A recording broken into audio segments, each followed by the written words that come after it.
Hey, Mr. Rose, do you know anything about Nelson Mandela? Of course I know something about Nelson Mandela. He was the president of South Africa. Why do you ask? Because I have to do a report on Nelson Mandela, and I really don't know much about him. Can you help me out? I sure can. Well, for starters, did you know that Nelson Mandela spent 27 years in prison? 27 years in prison? Why, Mr. Rose? Nelson Mandela was a leader in the African National Congress, and in South Africa they were fighting against apartheid. What is apartheid? Apartheid was a way of not giving people who were non-white equal rights in South Africa. They used laws to keep people separated based on race. Nelson Mandela didn't like that. I still don't understand why he spent 27 years in prison. Well, at this point in Nelson's life, he was standing up against apartheid and what the government was doing.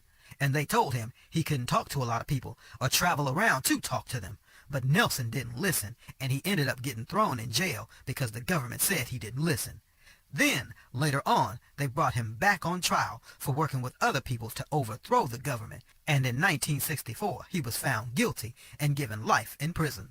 So how did he go from being in prison to the president of South Africa? After spending so many years in prison, Nelson Mandela was seen around the world as someone who stood up against apartheid. After many people spoke out against him being in prison and apartheid, he was finally released in 1990. So when did he become president? Nelson Mandela became president of South Africa in 1994, once all the people who were citizens in South Africa were allowed to vote in the election. That is so cool, Mr. Rose. If you think that is cool, not only did he become the president of South Africa, but Nelson Mandela was also awarded the Nobel Peace Prize. Wow, Nelson Mandela did a lot of big things in his life. That is right.